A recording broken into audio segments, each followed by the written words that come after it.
রঘু বাবা, আজ শীতের সকালটা বেশ ঠান্ডা, তাই ভোর থেকেই মানুষ দলে দলে আসছে গরম ডাল কচুরি খেতে। এই সময়টাতেই দোকান জমে ওঠে।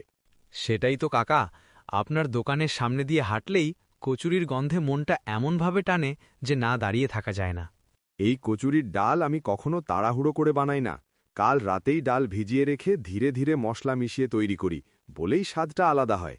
খেতে বসেই বোঝা যায় কাকা, এর ভেতরে শুধু ডাল আর মশলা না, আপনার বছরের পর বছরের অভিজ্ঞতাও মিশে আছে। এই দোকানটা আমি শুধু রোজগারের জন্য চালাই না রঘু। এখানে গ্রামের মানুষের সাথে একটু কথা বলা, হাসি ভাগ করা, এইটাই আমার সবচেয়ে বড় আনন্দ। এই কারণেই তো আমরা সবাই আপনার দোকানটাকে নিজের বাড়ির মতো মনে করি। এখানে এলে আলাদা করে আপন লাগার দরকার হয় না। শুনেছি তুমি নাকি শহরে কাজের জন্য চলে যাচ্ছ। নতুন জায়গায় গেলে কষ্ট হবে, কিন্তু নিজের শিকড়টা কখনো ভুলে যেও না বাবা। কষ্ট তো হবেই কাকা, তবে আপনার মতো মানুষের কথা মনে পড়লেই সাহস পাব, আর গ্রামে ফিরে আসার ইচ্ছেটাও বেঁচে থাকবে। যেখানেই থাকো সৎ থেকো, মনটা ভালো রাখো, আর সময় পেলেই এই দোকানে এসে এক প্লেট গরম কচুরি খেয়ে নিও, এই আশীর্বাদ রইল। এই কথাগুলোই আমার জন্য অনেক বড় শক্তি কাকা। আমি যেখানেই যাই আপনার কচুরির স্বাদ আর আপনার কথা সবসময় মনে রাখব। এই ঠান্ডা সকালে বেঞ্চে বসে গরম গরম ডাল কচুরি খেতে খেতে গ্রামের হাটের দিকে তাকালে আমার ছোটবেলার দিনগুলো চোখের সামনে ভেসে ওঠে। আমারও তাই লাগে শিউলি, শহরে থাকলে এমন করে খোলা হাওয়ায় বসে শান্তিতে খাওয়ার সুযোগই হয় না। দেখেছ, হরিপদ কাকার হাতে বানানো কচুরিগুলো কতটা যত্নে ভাজা, রং আর গন্ধ দেখলেই মনটা ভরে যায়। হ্যাঁ রে, এক কামড় দিলেই বোঝা যায় এই স্বাদটা দোকানের না, এটা যেন ঘরের রান্নার মতো আপন। এখানে বসে কচুরি খেতে খেতে যখন চারপাশের মানুষদের দেখি, তখন মনে হয় গ্রামটা এখনও আগের মতোই জীবন্ত আছে। সেটাই তো ভালো লাগে, সবাই কাউকে না কাউকে চেনে, গল্পে গল্পে সময় কখন যে কেটে যায় টেরই পাওয়া যায় না। মনে আছে, স্কুল থেকে পালিয়ে আমরা দুজন এখানে এসে আধা প্লেট কচুরি ভাগ করে খেতাম? কি করে ভুলব বলতো? তখন পকেটে টাকা কম থাকলেও আনন্দটা ছিল অনেক বেশি। আজ অনেক বছর পর আবার পাশাপাশি বসে কচুরি খাচ্ছি, মনে হচ্ছে বন্ধুত্বটা সময়ের সাথে আরও গভীর হয়েছে। একদম ঠিক বলেছিস, এই ছোট ছোট মুহূর্তগুলোই আমাদের জীবনের সবচেয়ে দামি স্মৃতি হয়ে থাকে। এই শীতের সকালে গরম ডালকচুরি খেতে খেতে আমার খুব পুরনো দিনের কথা মনে পড়ে যায় রঘু। তখন আমাদের জীবনটা অনেক কষ্টের হলেও মনটা ছিল ভরপুর। আপনার কথা শুনে দিদি মনে হয় আমরা কত ভাগ্যবান, এত সহজে এত সুন্দর মুহূর্তগুলো এখনও উপভোগ করতে পারছি। আগে কিন্তু এমন দোকান খুব কম ছিল, মাঝে মাঝে কচুরি খাওয়াটাই ছিল আমাদের কাছে উৎসবের মতো। এখন সবকিছু সহজে পাওয়া যায় দিদি, কিন্তু সেই অপেক্ষার আনন্দটা বোধহয় আমরা হারিয়ে ফেলেছি। তোমরা নতুন প্রজন্ম অনেক দূর যাবে, তবে পুরনো স্মৃতি আর মানুষগুলোকে ভুলে গেলে চলবে না বাবা। আমি চেষ্টা করি দিদি, শহরে গেলেও গ্রামের এই সকাল আর আপন মানুষগুলোর কথা সব সময় মনে রাখব।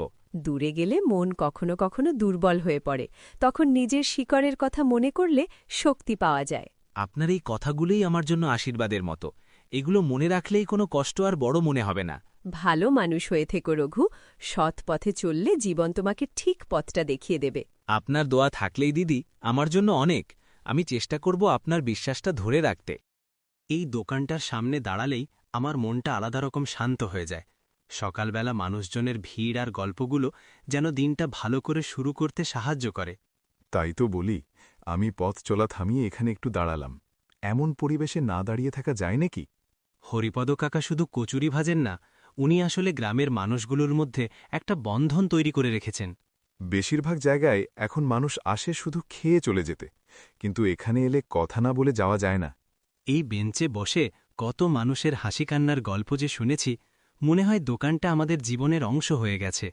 আমি তো বাইরের লোক হয়েও এটা বুঝতে পারছি, এই জায়গাটার সাথে মানুষের আবেগ জড়িয়ে আছে। শহরে গেলে এমন খোলা মনে কথা বলার জায়গা খুব কম পাওয়া যায়, সবাই যেন নিজের মধ্যেই আটকে থাকে।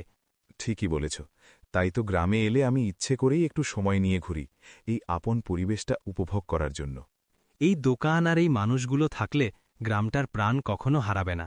আমারও তাই মনে হয়, এখান থেকে গেলেই এই সকাল আর কথাগুলো অনেকদিন মনে থেকে যাবে। দাদা, ওই বড় কড়াইয়ের ভেতরে তেলটা এত জোরে ফুটছে কেন বলো তো? কুচুরিগুলো কি ওই তেলের ভেতরেই ফুলে উঠে নরম আর মচমচে হয়ে যায়?